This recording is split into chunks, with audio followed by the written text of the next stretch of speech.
have this overwhelming feeling that this is going to be a really good reading. And I don't really know why.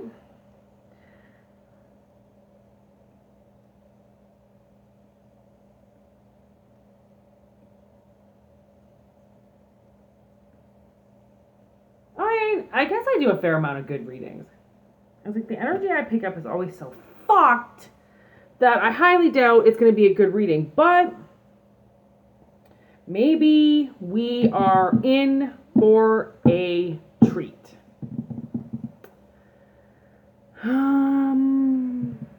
What do I start with? Let's start with the animals. Let's see what the animals say.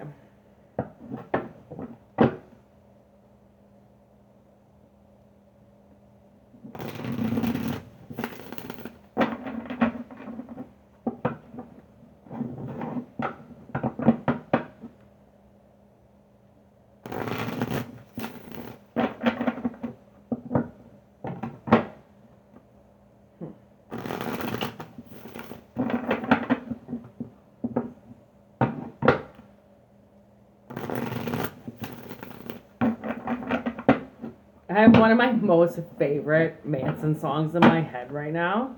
And it's called If I Was Your Vampire. We'd have each other until the sun. If I was your vampire. So, there's a vampire in this deck. So, I'm going to do this. I'm going to see what comes out. I have no idea what sign this is for. Because I think our time has come. Oh my God, Manson has one of the sexiest voices in the world. Like, oh, I could just eat his voice. It's so sexy. 6:19 and I know I'm ready. Ooh, I gotta take that. That's the old firefly on the bottom and the phoenix. Ooh, and the earthworm. So what's the mouse? Okay, we got the Two of Pentacles, something small. And then we got a Page of Cups that turns into a Two of Swords. Ooh, I see this. I see an offer coming in. It's a small offer. And then something shocks you. All right? And you kind of go like, that's a tarantula. You know, that like, when you see that, you're like, what? Okay. And then the Firefly. Okay, Three of Wands. And then you just spontaneously do something. Okay, which is your judgment. It's your judgment to do this move. And you might think it's fucking crazy, but it's genius. Okay? Earthworm. That's why it's genius. Page of Pentacles, because something comes together. Okay, and this might have something to do with your money, okay? You might be meeting somebody and they give you this offer, and this offer is something you wouldn't refuse, okay? And it lights up a new beginning for you, okay? So if you feel like you need to rise again, okay, in some type of situation, something is coming together. Okay, and it's your time, and that's what that whole song was about. It's like, his time has come with her, okay? So your time has come for this to be an option now. Give it to me in these cards now. Layman's terms. Who are these people? Give me the character. That'd be cool. Oh!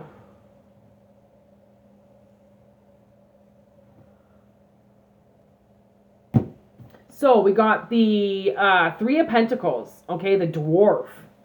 And the Three of Pentacles is here with the earthworm. Well, it's the Page of Pentacles, but it's still kind of like working together, okay? Then look at that. The Ace of fucking Pentacles, okay? And that's the Mangora. That's the Mandragora. That's the mandrake, the plant that always dreamed of being human, okay? And then look at that Ace of Wands. So this Page of Pentacles, okay, there's some type of offer coming in, all right? And that's the thing, is like somebody's recognized that you're working really hard. So they're going to give you an offer and you're going to be like, what? Seriously? Me? And they're like, yep, this is exactly what I want to do. And that ignites something. The Ace of Wands is, the salamander is known to have, it's known to be birthed through fire. So it's fire resistant, okay? And that's why it turns into the phoenix, because you rise again into the flame and you're fire resistant. So it's almost like maybe somebody burned you down before and they burned everything down to the ground. You had to rise again and be flame retardant. Is that how you say flame retardant? Why do I feel like I'm saying flame retard?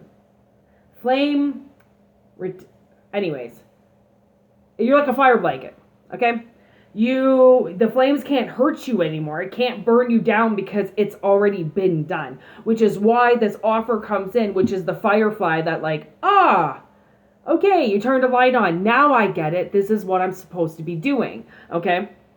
I do feel like it's something that you've always dreamt of, okay? And that's why it's the Ace of Pentacles. It's bringing something alive that you thought was only going to be an idea forever. I don't think you actually thought that this idea was going to be able to be birthed and cycled and then given to you, right? But it's because you're a hard worker, which is the Three of Pentacles. That's a dwarf. You know how hard a dwarf works, right? That's all they're basically doing. Yeah, okay, they might be greedy but at least they're working for it. They're not telling people what to do, right? Like this dwarf, he defeated some type of like orc. Yeah, there's blood on his blade. I mean, not only is he a goldsmith, is that what you call that? Gold digger? Anyways, not only is he some type of rock breaker, okay, but he also defeats things, which is why his foot is on a head. Because he just beheaded a motherfucker. Okay? That's how hard he works. What's our time? Instead of killing time, we'd have each other until the sun. You transformed. Okay, I can still hear if I was your vampire in my head with Manson. You turned immortal, basically. People left you obviously for dead. I mean, if you have to rise again, they left you for dead, which means they took something away from you so you couldn't survive. And yet you survived through the whole thing, right? Which is kind of like what the Twilights is about, right? It's like that the main vampire dad doesn't change anybody into a vampire unless they're dying. And then instead of letting them die, he gives them immortality, all right? So instead of the universe letting you die, they gave you immortality. Because your time has come where you get to rise again now above the ashes. Wow! I told you this was going to be some type of reading. Oh, I love this character. Oh my God, Gollum showed up. So Gollum is a fictitious creature, okay, he normally kind of comes through as clay, but he can take the shape of a person. And this guy crushes his victims with his hands, okay? It's actually a fictional character that ends up showing up in the series Sherlock that has Benedict Cumberland and Martin Freeman in it, okay? Which is funny, we're talking about dwarfs. They're both in The Hobbit. Benedict is Smaug, and obviously Martin Freeman is The Hobbit. But you now crush victims with your hands, which is why the whole vampire thing came up. You're not going to suck your victims dry. You're just going to crush your enemies. Okay? That's basically what it's about. Because then there's a Ten of Cups. The Leviathan, okay, I got him written down because the Leviathan is a very powerful, enormous snake, okay? And when you take over your emotions, which would be the 10 of Cups, is finally taking over your waters fully and completely, right? You kind of become like the Leviathan for your emotions, okay? Because why wouldn't you be willing to destroy somebody that breaks your heart or fucks with your emotions, right? Like, I mean, I wouldn't really say breaks your heart, because I don't really believe that is in existence, but I don't think anybody could break your heart. Your heart is an aortic pump that rushes blood through your body. It doesn't have feelings, okay? The Leviathan, what he represents is strength, speed, stamina, and agility. Superhuman intelligence, easily takes down angels as his prey. This motherfucker will eat angels if they're corrupt, okay? He doesn't care, okay? Because his emotional state over other people's existence is over with now.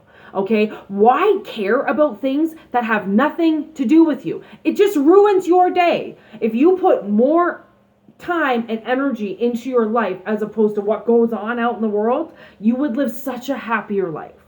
Okay, it's a sea monster that takes down ships. So you take down ships, okay, which is why you're Gollum. You don't care what happens to other people now, because people have stomped on you. So why do you care? Your apathy your empathy will come out again when you're older and you've gotten through this phase. But you can't let that stop you, or somebody else to come up and be like, but I need help more than I do. No, you don't. No, you don't. Stand in fucking line. Get in line, okay? This is pretzel day at the office. Get in line and no budding. I don't know if you watch The Office, you might not get that. But this is your favorite roller coaster. Nobody is going to be able to bud in line anymore and take your spot. Which is why when this offer comes in, you're shocked. You kind of think like, oh my God, where do I go? Where do I go? Where do I go? I'm trapped. I don't know what to do. I don't know what to do. And then you're like, wait a second. This is exactly what I wanted. Ding, ding, ding. Right? And it's a precious as fuck offer, okay? And people might think it's small and they might think it's minimum, but to you, this brings on everything. This gives you your power back, because somebody might give you a job, and it's, the thing is what I've realized is people judge people and they have no idea what their spiritual ranking is in this world. Because what you see in 3D is not what's characterized as your soul, okay? So they don't know your ranking. They don't know your purpose. They don't know how spiritual enlightened you are. They just see what they see in 3D.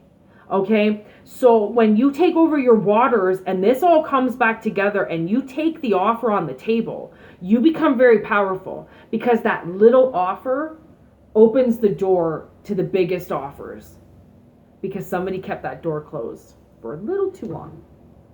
So, I can hear Alexa's on fire now. So make sure you love like you have never been hurt. And make sure you dance like nobody is watching you. Okay, so love like you've never been hurt and dance like no one's watching, because at the end of the day, it's your fucking life. And this offer is going to change everything. Hope it resonates. Peace!